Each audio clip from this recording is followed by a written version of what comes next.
I took this course a year from January, so I'm pretty new to this. But in the spring, I piloted using some of the ideas for making this into a hybrid course, and then in the fall, I taught a hybrid version of my research course. So this is the second half of a year-long qualitative research course for people who are learning how to become teachers. They do teacher research, mostly where they're student teaching in the classrooms. So the first semester they write a research proposal, which involves a lit review and methodology, and in the second semester they collect data and write up their findings for their projects. And this is something that we're required to do by the state. It's a culminating project for people to earn their certification. And this just seems like a really good match with teaching a hybrid course because a lot of the work is individual work. So the first semester they all learn together a lot of things that just can be tailored to teaching the whole group. And then the second half of the course, when they're working on their individual studies, teaching it hybrid just gave me more of an opportunity to get my fingers into everybody's projects. Where when you're meeting with the whole group, that's sometimes more difficult for me to get a sense of where everybody is in the project. So I changed the course by making 5 of the meetings online sessions. And the technology that I used, if I used a PowerPoint in class, I would put it up on the Blackboard site so that they could check it out later and look at it again. If I had supplemental material like a podcast, I could put it up on Blackboard. We did discussion boards, which is not really my favorite approach. That I think was probably the least successful for me. But the blogs were really successful, and the Microsoft Word track changes was also another really successful thing for editing student work. So I'm just going to switch over now to look at my my Blackboard site. So this is my Blackboard site. This is the old one from last semester. And so under assignments, I set up the course in units, and that's something that Bruce had strongly encouraged. He talked a lot about really organizing your class when you have a hybrid, and when you're teaching a lot of things online.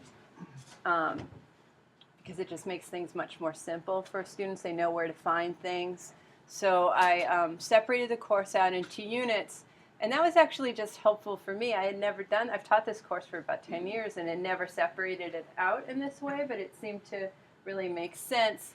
So the first part of the course was on data collection, where we reviewed different techniques that we had covered in the first semester.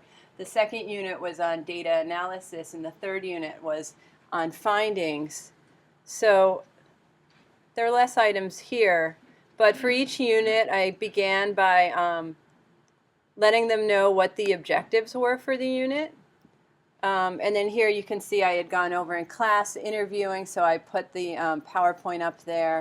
And then I had another little presentation on what they should do to look at student work, so I had that there as well. So one of the ways that I used technology that was helpful for the second unit is that when I was teaching them about analysis, one of the ways that qualitative researchers analyze their work is to write a memo to themselves. So instead of making this something private, which is what we had done in the past, I made it public so that they put their memo to themselves on Blackboard as a blog. And then I had these different possible ways that they could reflect on their work here. And then I asked them to comment on 4 or 5 of their classmates' blogs. And so I got great participation. I find that this kind of this peer work in this way really made everybody put their work up, and they did really nice work, and they commented on each other's work in a very serious way that I thought was really effective. And I can just show you a little bit what it looks like.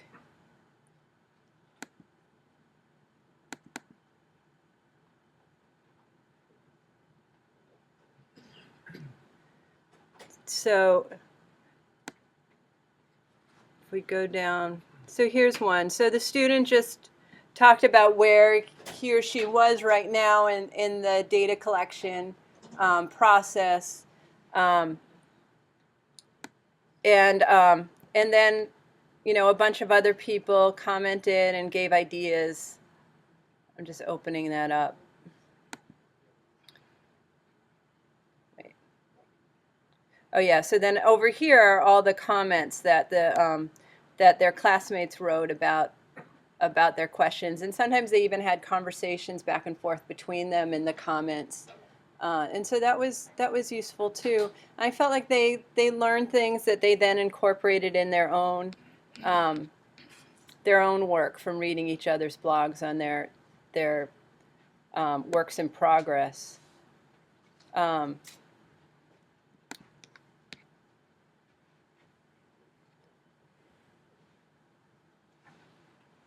so so I put up documents and things here, but I separated them into groups.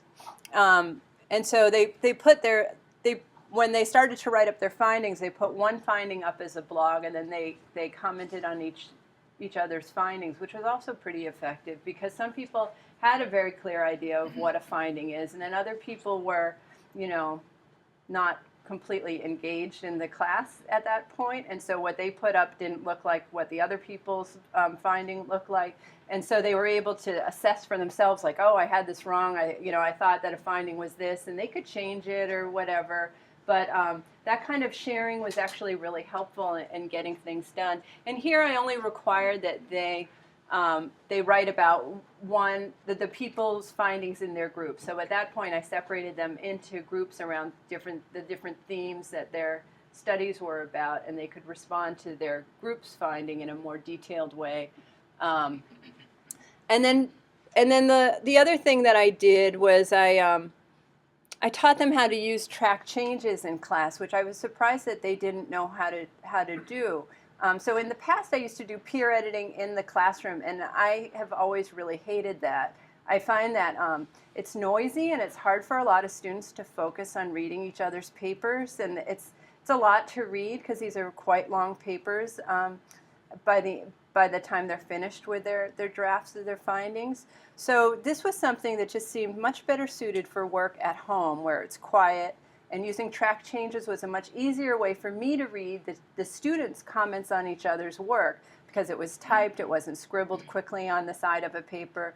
And so for the first time, I was able to really carefully look at how people were commenting on each other's papers, and then because we missed a couple classes, I felt like I should really carefully look at all of their drafts. And so I also then sent them a copy of their draft with my track changes on it as well. And then the students were later saying that, you know, this track changes things came up. You know, when I was in schools, the principals asked me to do something that had track changes. Like, it was just a new area that, for me, at this point, is so second nature to use track changes and editing, and this was completely new information for a lot of the students. So for me, the peer editing piece was really the piece that I thought was done much better by online than it was in the classroom in my experience. So then by the time their papers came back to me at the end of the semester, they had really thoughtful comments from at least 3 people, from 2 peers and from myself. And their papers looked much better in the end than they had in previous iterations of this course. Although it did take me a lot more time than it does typically to teach this way than it did when I was in the class. I would say in past semesters I would look at one finding and edit it and give my comments, and this time I went through the whole draft because I felt like it was a hybrid and we weren't spending all the time in class, and I felt like I should do that. So that's about it.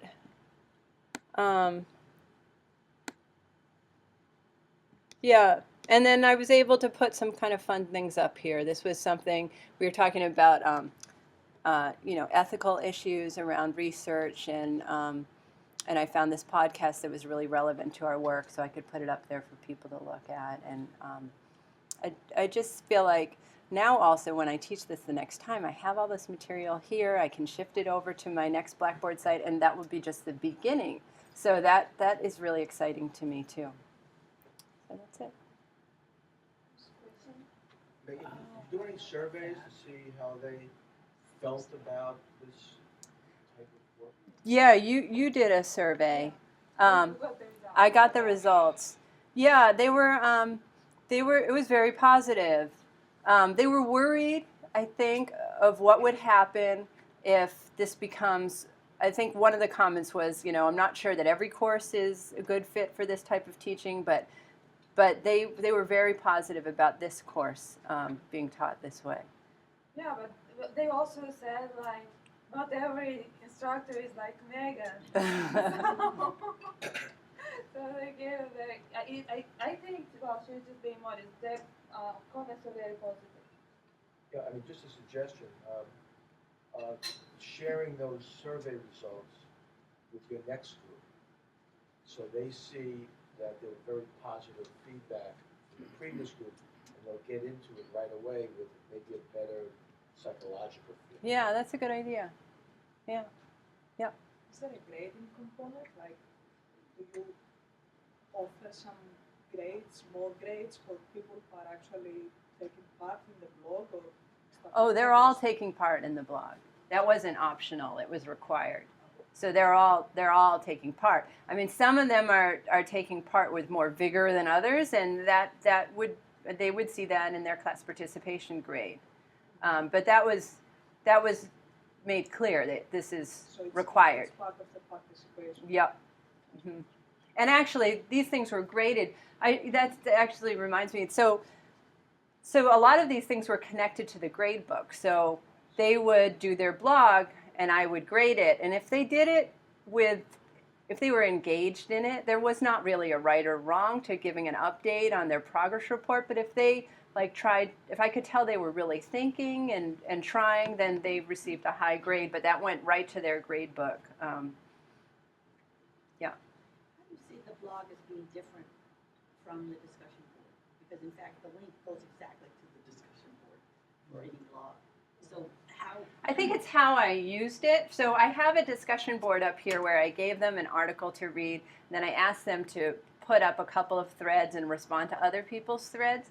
And I just find an in-person discussion about an article is much better than on a discussion board. It's very limited conversation on the discussion board. At least I haven't figured out how to make it better than in the classroom. But when they were doing their own work, they got to see how other people were approaching things, and I feel like really having the time at home where it was quiet, where they could really look at each other's work, I feel like they were able to understand what was required in a much better way, and where their piece may have fallen short and what they needed to work on.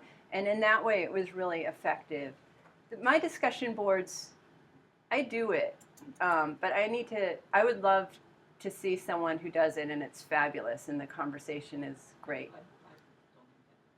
But I think it's just it's interesting that it is essentially the same thing as a discussion board, but it's just called a blog instead of a discussion. Yeah, it's very similar. But I think that's right. But I do think the way that you use it is slightly different. You know what I really like the discussion board for that I learned in that session is having the students introduce themselves on the discussion board. That was really nice because also they could go back and look at it again. That was an effective use of the discussion board. Well, I think for the purpose that Megan had, blogs actually work better because they can post their progress and they can make longer posts, and comments are kind of it's not as a discussion board is more for live kind of conversation, for smaller postings, for maybe different people having discussing the same idea. And blogs are more for I show my work, and so here are comments to that. Is there a limit to the length on the discussion board? No, Yeah, I don't but think it's so. essentially the same tool. It's just called something different. I think I guess it depends on the purpose. I think the discussion board would not work that well for the purpose that Megan was using it for. And it's not really discussion board. You have to open each post individually. So that's another sort of. That's a good it's point. a- It's very clunky the way the It's not discussion the- board looks to see where the threads are starting and to follow it. Right.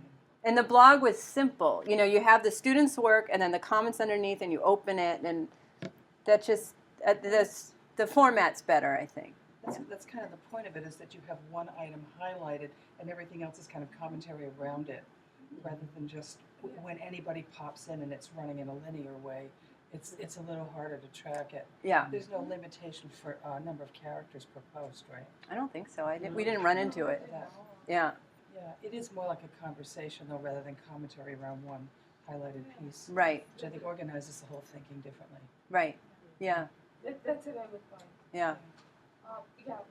Just one thing, for the track changes, because I send track changes stuff too, but how do you get around the possibility that the student is just gonna accept all your changes? Oh, no, I didn't do that. I actually taught them how to comment. Okay, but not, So not to, that's a really good, so I don't copy edit their work. I will write a comment saying like, you have a common problem going through here. You need to look at plurals, and I might give them a link to something that explains how to, but I don't copy edit their whole paper. So I would write comments down the side. Yeah, because I don't think they learn anything by accepting changes. So I'm glad you said that. And the comments are also easier for me to read what the students are saying about the comments when they're just commenting too. It would be much harder to look through little edits throughout the whole thing. Okay, maybe one more question. Okay. I think the discussion board, that I use it in a way that students lead the discussion board. So they have their own issues, or they see each week they have a theme, and then there are 2 discussion or 3 discussion leaders. They post the questions on, and I told them that they should post 2 questions on the content of the reading and 1 question on the application. So what did you learn, and then how do you practice? Is it how did it impact you as a teacher or as a, so majority of all of them have to choose either in answering 1 question in the content area and 1 question in how to apply it. in the I field. like that. I mean, I like the idea that it's an ongoing thing that you're doing throughout the course. Yeah. Where I don't think discussion board is, it's not equal to a class if you're doing that as an online session instead of in class, because it just doesn't get at the same depth. I think if that's one of many things that you're doing to assess that the students are doing the reading and to encourage them to read, I can see that that's very valuable. But I haven't figured out how to make it so engaging that it would be better than a class.